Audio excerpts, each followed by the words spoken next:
Lançamento oblíquo no vácuo. Lançamento oblíquo no vácuo, você tem que lembrar que ele é uma composição de movimentos. Uma composição de movimentos.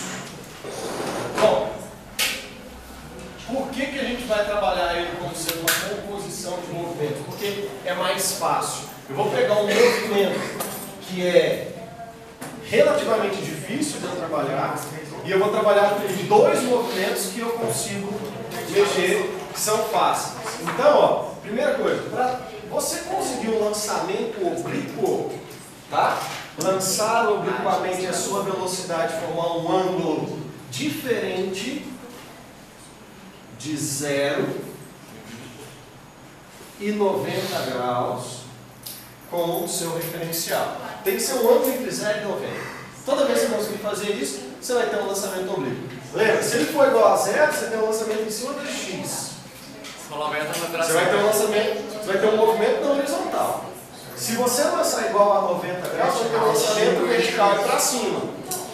Tá? Para ele ser oblíquo, então, tem que ser qualquer ângulo entre 0 e 90. Bacana? Então, para eu gerar uma composição de movimento, então o que eu vou fazer é uma decomposição dele. Então, eu vou ver o representante do vetor V0 em cima do eixo X. Esse aqui aqui eu estou desenhando o vetor V0 no eixo X. E aqui a componente do vetor V0 em cima do eixo Y. Então, aqui está o nosso V0 Y. Então, no eixo X, no eixo horizontal, não tem nenhuma força atuando.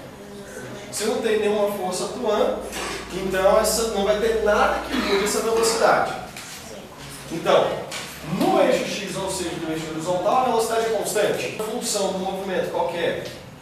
Só sorvete. Ou sou sozinho, mais você também. Mas essa velocidade do X é o V0 X. Então, a posição em X vai ser igual à posição inicial em X, que normalmente é 0. Ela sai do 0, 0 aqui do nosso referencial. Mais a velocidade em X, que é o V0x, vezes o tempo. Bacana? Nosso eixo Y, olha para ele. No eixo vertical, eu tenho influência de quem? Da gravidade. A gravidade, lembra, a gravidade não é uma força, a gravidade é uma aceleração. Que, para as alturas que nós vamos alcançando, esse negócio, a gente pode considerar que é uma aceleração constante. A gravidade para nós vai ser uma aceleração constante, portanto, no eixo vertical ou no eixo Y, nós temos um movimento uniformemente variado. Pronto. Se é um movimento uniformemente variado, só tem duas funções do movimento uniformemente variado. Cuidado, funções.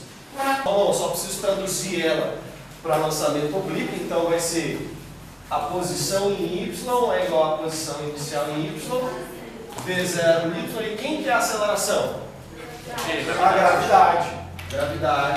E a gravidade, ela está a favor ou contra o meu referencial? Contra. Está contra o meu referencial, então o que vai ser mais? Vai ser? Negativo. Menos, vai ser negativo. Vovô e vovó ainda trabalham.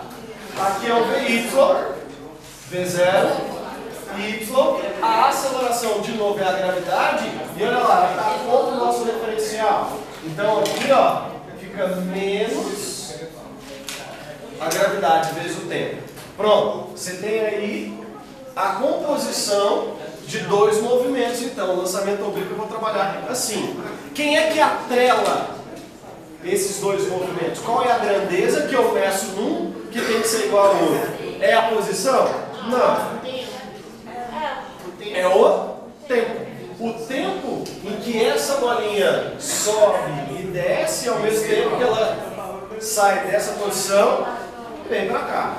Bacana? Então, toda a composição de movimentos, a grandeza que atrela elas é o tempo.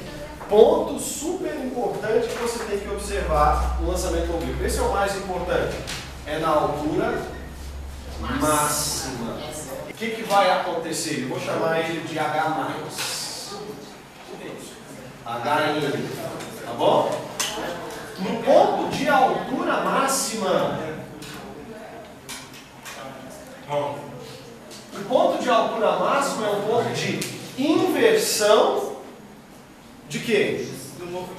É um ponto de inversão de movimento. Máxima é um ponto de inversão de movimento, mas movimento em qual eixo? No eixo X ou no eixo Y?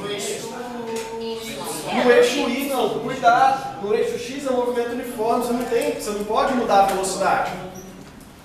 Tá certo? Quer dizer, ele para de subir e começa a descer. Então, o ponto de inversão de movimento no eixo Y. E aí, o que acontece? A velocidade em Y vai ser igual a 0. Bacana? Então, se a velocidade em Y é igual a 0, você substitui 0 aqui, você vai achar o tempo que demora para subir, o tempo de subida. Se eu pegar esse tempo de subida e substituir na equação de cima, eu acho a posição em Y. Quer dizer, eu acho o valor da altura máxima. Bacana? Agora, o tempo, a altura que ele demora, a altura que ele sobe não é igual à altura que ele desce? Certo? Quem desacelera ele na subida? Quem que acelera na descida? Então, se ele sobe, a altura que ele desce. Quem acelera ele na subida e quem acelera ele na descida, então quer dizer que o tempo de subida é igual ao tempo de descida. Isso que vai falar assim, calcula para mim o tempo total de voo. O tempo total é a soma do tempo de subida com o tempo de descida, mas como eles são iguais, eu posso só calcular o tempo de subida e multiplicar por 2. Então o tempo total vai ser igual a 2 vezes o tempo de subida. Eu só determino o tempo de subida. Por isso que eu estou falando, a altura máxima é um ponto super importante. Dica para você que está fazendo o Enem. Eu quero estudar cinemática.